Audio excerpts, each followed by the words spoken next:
sa imong life if you didn't believe. Hello. Mo na ni ang kanang dako kayo nga problem sa tong kinabuhi. Kay sometimes we are expecting kanang miracle pero di ta mutuo nga kayang buhaton sa Ginoo. That's why this morning gitando ko pag-ayo and I pray this message ug makita kini sa Luke chapter 8 verse 43 to 48.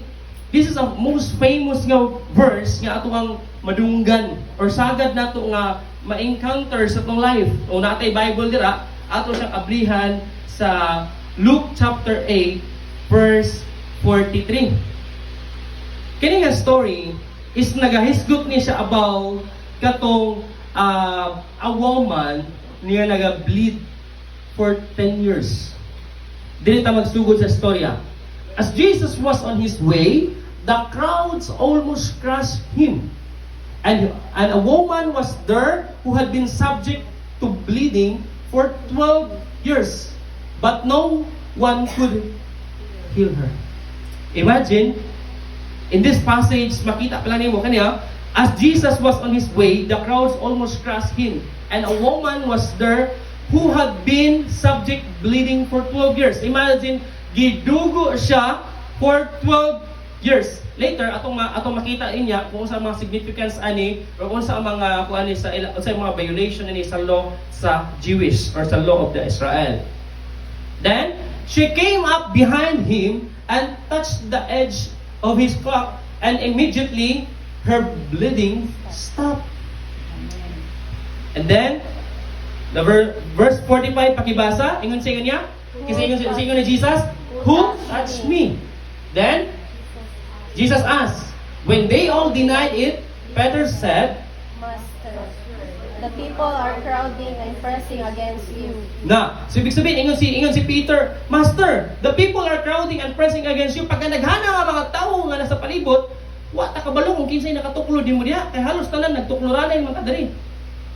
But Jesus said, someone touched me. I know that power has gone out from me. Then the woman, seeing she could not be unnoticed, came trembling and fell at his feet. In the presence of all the people, she told why she had touched him and how she had been instantly healed. So 48, then he said to her, Daughter, your faith has healed. Go in peace. Kita ko makaigsunan, tindot kayo ang kani nga verse, kani nga topic igsuon. Actually, kani nga passage si Jesus ani is about siya nga moadto sa balay ni Jairus. Kung balikan nimo ang verse 40, ang verse 40 nagahisgot ani siya makaigsuunan nga gitawag nangayo og patabang si Jairus kay Jesus because ang iyang anak namatay. No? And which is kailangan nangay sa tabang kay Jesus ug nag-asa og milagro nga buhion ang iyang anak. Si Jairus usa ka kumbaga pangulo sa synagogue or kumbaga leader sa church sa usa ka sa pundok sa simbahan, and which is ang iyang anak nagkakaroon og problem. So while si Jesus padulong dito sa balay ni Jairus, along the way daghan kayong mga tawo nga nag-atang kay Jesus. And probably the scholars said these people, kanina mga tao nga nagapalibot kay Jesus, kanitong mga naga-expect, kanitong mga naga-need og healing, naga-need og mga milagro sa ilang kinabuhi. And that's why gusto silang makakita kay Jesus, kay gusto po nila og milagro. And sa Surya, di nga makita nato, while si Jesus naglakaw sa tunga sa crowd, na usa ka babae nga diha nga nagadugo for 12 years. Imagine nimo kung ang mga babae magdugo siguro og pila og maabtan og bulan, mahurot siguro ang dugo, di ba? Dili ba, nurse? Dili po. O pero siguro luoy kaayo ni kay dili naman siya normal. Nga kumbaga, dili na siya normal nga ihang menstruation nga sige man siya dugo ani nga 12 years pa gyud. And makita nimo dira, but no one could heal her. So ibig sabihin, kining bayahan na sa among gistudihan ani, Kining bayhana dili siya basta-basta nga pagbabae. Siguro I think kini nga babae ingon sa mga scholar also, kini mayaman ni nga babae. Ug daghan na kay siya nga mga doctors of doctors nga gipang-adtuan para magpatambal siya, walay nakaayon niya bisan isa. Hello. Mahurot na lang imong kwarta, mahurot na lang imong tanang kabtangan. Tanang doktor nga magaling ihang giadtuan. And no one could heal her. Kabalo mo unsa ang gibuhat sa babae diri ah. No choice ang iyang life. Pagkabalita niya kay Jesus nga nagabuhat og milagro, previously na makita nimo sa kung balikan nimo ang chapter 1 ani naay mga ginabuhat si Jesus. So kung nakadungog siya sa mga balita nga hunghong sa mga tao nga kanaay usak ka tao nga ginganlan nila Jesus nga nasarit nun, nga nagaayo og mga bakul, nagaayo og buta. And siya ang iyang hunahuna bisan na og sidsid sa salina ni Jesus tungod sa kadaghan nga mga tao, tungod sa kadaghan sa mga tao nga niya dira, bisan sidsid na lang iyang magunitan, iyang isip mamaayo siya. Og nakita nato da makaigsuonan nga ang usa ka babae sa paggunit niya sa iyang sidsid sa sidsid sa salina ni Jesus, biglang nag-stop ang iyang dugo o bleeding. And then si Jesus nangutana. Kani muna ang pinaka kani nga verse, no? Who touched me? No? Nangutana pa si Jesus, kinsa ang nag-touch nako? Gipangutana yung mga disciples. So that's why ang mga disciple ni Jesus nagtubag, Master, daghan kay ta diri, daghan kay mga tao diri. Mangutana pa jud ka kung kinsay nagtuklod nimo or kinsay naghikap nimo nga daghan man kay ta diri, di man nato mabalaan. And then si Jesus, kabalo mo unsa ang rason ni Jesus ganong ni tubag siya, ano siya, someone touched me. Because I know that power has gone out from me. Nay power. O kaya gitawag sa Greek word dunamis.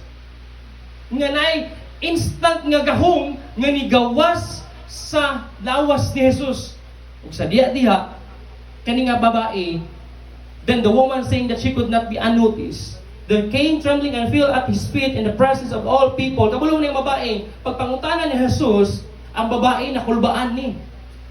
Kaya kabalo mo, kani ang iyang gibuhat, dili ni basta-basta nga iyang gibuhat, tungod kay kung kabalaan lang nato ang balaod sa Israel, ang babae nga dugon, bawal makiksalimuha sa tao. Bawal siya muduol og tao. Pero imagine nimo 12 years na siya nga problema. Siguro sa iyang pag-isip-isip, kung mamatay ko sa akong sakit karon, mawa ko'y buhaton, lisod kaayo. Pero siguro among ginanalyze sa among mapag-study ani, ana ang babae siguro sa iyang unahuna, nga bahalag mamatay man ko sa balaod sa Israel, kung patyon man ko nila, at least na ako'y gibuhat nga move or step nga makaduol ko kay Jesus, kay basin di ay mamaayo ako. And that is the thinking sa babae. And which is bahala og pero nakulbaan siya, nakulbaan, no? And she told why she had touched him and so he been instantly healed. Then he said to her. Pero ang pagpangutana ni Jesus, kabalo mo kung ang pagpangutana ni Jesus nga kinsa ang nag-touch me, ang iyang mata nakatutok directly sa babae. That's why nganong makita nato ang babae unsa ang iyang reaksyon. So, kabalo mo unsa ang tubag ni Jesus, daughter, your faith has healed you. Go in peace. Igsuon, nakita sa Ginoo o nabati sa Ginoo nga may gahom nga nigawas kaniya o gitutukan niya tong babae sa kadaghang mga tawo nitong napita. Katurag yung babae yang gitutukan o giyang giingnan, daughter, ang imong pagtuo mo'y nakaayo kanimo. That's why brothers and sisters in the Lord, ang milagro posible sa itong kinabuhi kung aduna tay dako nga pagtuo niya sa Ginoo. Amen ba? Amen. Posible nga mahitabo sa imong kinabuhi karon ang mga milagro nga gibuhat sa Dios kaniadto. Tungod lang sa itong pagtuo igsoon. That's why kung makita nato, the woman with the issue of blood was nasa kinangitawag ang radical risk taker. She went against the rulers of her time to reach for her healing and blessing. Risk taker ay siya. No, grabe ang iyang pag-risk dito nga, bahala og patyon ko nila, bahala og makakuan ko sa balaod sa Israel, basta makaduol ko kay Jesus. Ikadua, imperfect but unwavering in her faith. She had some belief that were not quite true, but she trusted in Jesus' power. You know, imperfect man siya, pero nasa ka ng dako nga pagtuo niya sa Ginoo. And also, nasa persevering. Nga bisan pa kung sa kadaghan ang mga tao dito, pero mapadayon siya, magdut para makaabot na kay Jesus. And that is faith. Hello? And then, fearful but faith-filled. After she touched Jesus and turned around, Scripture say, she came trembling. Di ba nakita na to? Nangurog siya and she was not the most courageous, but she did it scared anyway. Makita na to kaigsunan, and I hope this kaning characteristic sa woman, makita ko na to sa tong kaugalingon ba nga mudut-dut ta diha sa Ginoo. No? 5 powerful takeaways that I hope will encourage your faith in God. Kani, una-una, faith requires risk.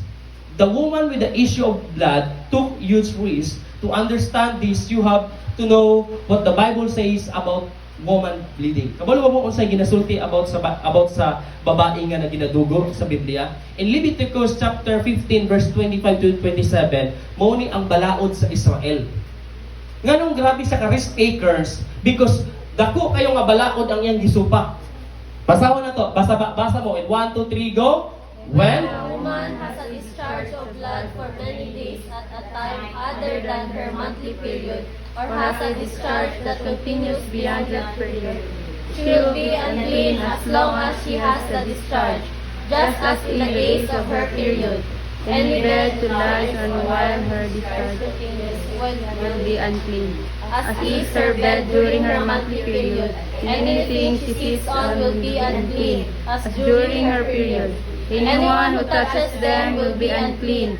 They must wash their clothes and bath with water, and they will be unclean till evening. imagine unsa ang balaod nila, unsa kabugat ang balaod nga gisamon sa Israel.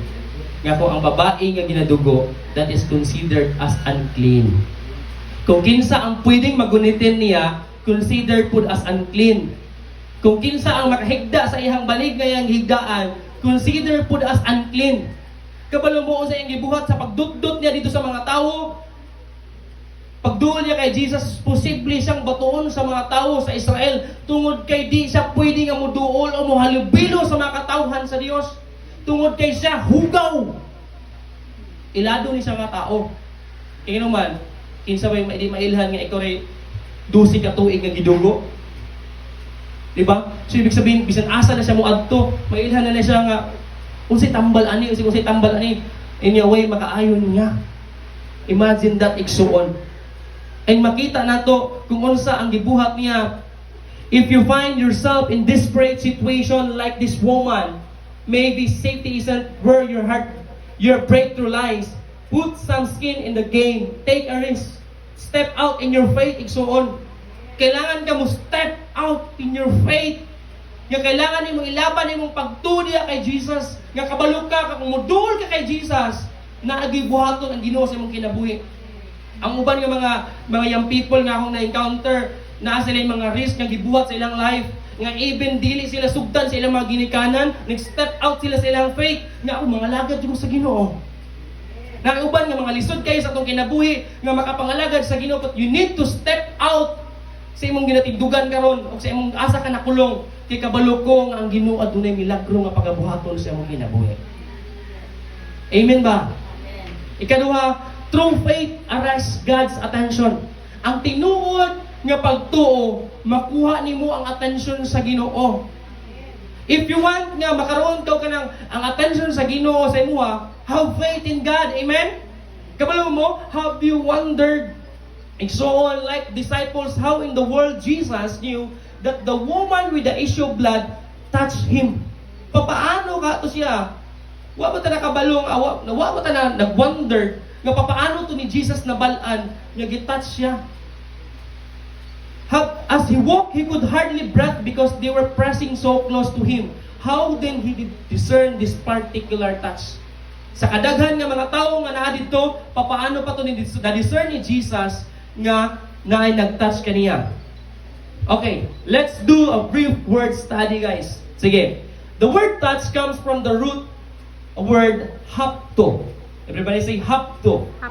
Which means to fasten to or to cling to. Ang meaning niya sa kanang gitawag sa kanang word nga touch is hapto or kanang gitawag to cling or to clang o ba na word ana. When Jesus asked who touched me, he was not referring to the act of someone putting their hand on him. Dili lang to basta-basta tong pag-ingon ni Jesus nga touch katong gigunitan lang. Pero kung lang taon dahil mo deeper sa word study, ang touch day is kanang gitawag nga murag hugot nga paggunit. No? Hugot nga pag-touch gyud niya or hugot nga paghakos. And which is nakita nimo nga what Jesus really asked was who clung to me with their whole being in unwavering faith. Ang pasabot din ni Jesus, ang pangutana niya nga who touched me is kinsa ang nagklang niya. No? And you see, this woman was in desperate situation and this was the absolute last option and opportunity to escape her situation. Mo na niyang pinaka-last niya nga opportunity. Kaya kung mamatay man ko, katong gingon ako ganiya, mamatay man ko sa akong sakit, pero magbuhat ko last na ko nga desisyon sa akong kinabuhi nga bahala ikamatay na ko, at least gibuhat na ko. And which is ang last nga opportunity nga yung gibuhat is to cling to God in faith. Hello. Sabtan ra ba nato? Nga ang last nga yung gibuhat nga desisyon sa iyang kinabuhi is magkakaroon of faith in God.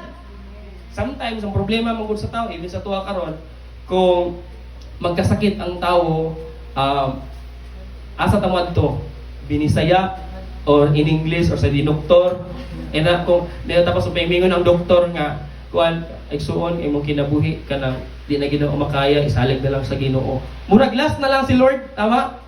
But pero kamulo mo unsa ang gibuhat sa babae? This is the last decision niya, ang gibuhat sa iyang life nga, oy, bahalag mamatay ko, bahalag magkaunsa akong kinabuhi, bahalag batuon man ko, prisuhon man ko sa balaod sa Jewish, but buhaton ako, pinaka-best nga decision sa akong kinabuhi is to cling to God in faith. Hello? Amen. Sabtan na to, Ikson? Sabtan na to, nakita na ba na to ang big picture sa woman nga nag-bleed for 12 years? Ikatulo, God's attention to your faith is not divided. Makita na to nga kani nga kuan even si Lord na ay nasa lakaw nga ang iyang puntarya ang anak ni Jairus nga iyang buhatan og milagro, pero along the way na gibuhat ang Ginoo sa kinabuhi sa babae. Ibig sabihin, dili mingon si Lord nga naapa ko'y lakaw dito, naapa ko'y attention dito, dili ulahi ra ka. No, it possible nga pwedeng buhaton sa Ginoo nga naay buhaton ang milagro ang Ginoo kay Francis at the same to us kay John Day. Ingana ka na ba? It the same situation, same day. Kaya na buhaton sa Ginoo. Kay ang Ginoo na to omnipresent, di ba? Everything. Our God is a powerful God. Kayang buhaton sa Ginoo. Makita nito, the woman with the issue of blood teaches us that when God gives us His attention, He is never multitasking.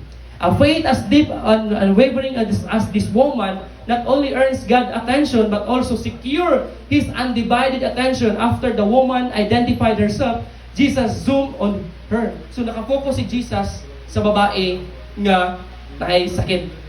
Dito siya na-focus ang attention ngayang lakaw naabot na siya need a rescue during those time nga urgently nga kailangan niyang buhion. Pero directly nga katong babae nagkakaroon og desisyon sa iyang kinabuhi nga naay faith niya sa Ginoo, immediately ang focus sa Ginoo na dito sa babae. Jesus did not hurry her along although a little girl was on the brink of death. It is not that He cared less about his little girl. Jesus did not need to hurry. He has life and death in His hands. Ang kinabuhi o ang kamatayon na asa kamot sa Ginoo. Amen ba? Wala niya gineglect ang tawag niya nga need siya dito sa babae, atong batang babae. But makita po nato nga need po siya sa atong babae nga gidugo for 12 years. That's why ihatag siya po sa Ginoo ang gipangayo atong babae. Because kabaluta nga si Lord ang tag-iya sa kinabuhi, ang tag-iya sa tanan-tanan sa tong life. Siya ang makahatag kinabuhi ug ang kamatayon nga gihatag sa tuwa. Number 4, God works with imperfect faith. So makita na ito makaigsunan nga ang Ginoo pwede pod nga mubuhat sa atong kinabuhi even natin kanang gitawag nga dili ta perfecto or dili ta nga perpekto nga pagkatao or dati imperfect faith diya sa Ginoo. Kabalo mo kani ingon sa mga scholar, the woman with the issue of blood have faith but it was mingled with superstition. Ang iya din pagtuo sa ilaha din nga belief katong nga time is murag ang babae diya is murag gihatong na mingled with the superstitious belief niya ba nga if I touch the hem of his garment, this is referred to the popular superstitious belief that a person powers could be transmitted through their clothes. Ang iyang pag-isip dito nga kung ganung bahalag makagunit siya sa sidsid sa sanina ni Jesus, ang iyang pagtuo sa babae is ang power ni Christ mo transfer sa sanina. Regala ba? Mudaloy lang ba? Mudaloy. And which is mo to yung iyang gigunitan nga pagtuo nga bahalag sidsid lang sa sanina ni Jesus ang makitan, ang magunitan, mamaayo na siya. Kita na to? But tingnan niya, but notice Jesus responds to her, "Daughter, your faith has held you." Kabalo mo, dili gi-emphasize ni Christ nga dili ang iyang sanina mo'y naka-heal. Tama ba? Dili ba ang sidsid ni Jesus ang naka-heal? Kundi unsa naka-healed kay sa babae? Ang faith sa babae diya sa Ginoo. That's why sometimes ang uban nakagitay uban nga diri gihimo ko ni nga bersikulo nga makita og mga nagsutana tapos naay masakit na pagunitan lang ko di sa imong buan. Imong sanina kay para maayo ko. No, dili it's not about the garment. It is all about your faith. Amen. The real power was in her faith in God. It was through her faith that she received healing. Tungod sa pagtuo, dira siya nakadawat o healing. At the same to us, brothers and sisters in the Lord, nung kita na dako nga pagtuo sa Ginoo, we can receive. Dili sa unsa mga pamaagi. The same sa uban pod mga story in the Old Testament. Sometimes ringo pod sila nga tungod daw sa buhok ni Samson mo ay nahimo siyang kusgan. Dili to sa tungod sa buhok ni Samson, kundi dili tungod sa sa power sa Ginoo. Ingon ana the same ana ba? So dili tungod sa sanina ni Jesus, but it's also po tungod ni sa gahom sa Ginoo nga naa kay dako nga pagtuo kaniya. Amen ba? You don't have to be perfect in your faith to access the blessings of heaven, but you need to have the deep abiding faith that God will do what He says He will do. Kailangan na ginita magkakaroon og deeper og dako nga pagsunod niya sa Ginoo, dako nga pagtuo niya sa Ginoo, because we do believe nga kabaluta nga buhaton sa Ginoo ang iyang buhaton sa atuang kinabuhi. Tuo lang ta, amen. Amen. Lastly, when Jesus healed, it is complete. Hello? Kung si Jesus ang muayo, kung si Jesus ang mubuhat o milagro sa imong kinabuhi, it is complete. Everybody say complete. Walay kulang. Amen? No? Kabalo mo, kung saan nahitabo niya, faith is one of those spiritual disciplines that permeates all aspects of life. This bleeding woman was experiencing untold anguish across all areas of her existence. No? Because of the Jewish rules about bleeding, and the social stigma associated with this disease, she was not able to enjoy healthy human relationships, whether romantic or otherwise. Kabalo mo kaning babae, makita nato diri, sa iyang status sa iyang kinabuhi, based sa law sa Israel, dili siya ma-enjoy ang iyang life. Imagine mo na, di ka makaadto birthday, di ka makaadto kasal, dili ka makaadto og mga kumbira, di ka makaadto og mga social gathering. It because tungod ka na kay sakit. Sakit nga makahawa, nga mahimo kang unclean ang uban nga mga tao sa ilang time. At the same times, dili po siya makakaroon og social intercourse sa iyang partner because kay bawal pud na ito. Bawal pud na sa balaod kay makonsider mas unclean. But tungod sa gahom sa Ginoo makaigsunan, ingon pa niya, she was isolated from her religious community also. Di po siya makasimba. Di siya makaadto sa sinaguga para makaampo sa Ginoo tungod sa iyang sakit. But kabalo mo sa diha nga giayon siya sa Ginoo, nahimo siyang gawas no igsoon. That's why pag sa last nga word niingon si Jesus, go in peace. Kay kabalo siya nga kung naayo siya, nanay kalinaw sa iyang kasing-kasing nga di na siya maghuna-huna. Uy, patyon ka ko ani, uy, mabayulit ba ako ning halong? Because that is the joy nga gihatag, peace nga gihatag sa Ginoo. Healing sa iyang kinabuhi.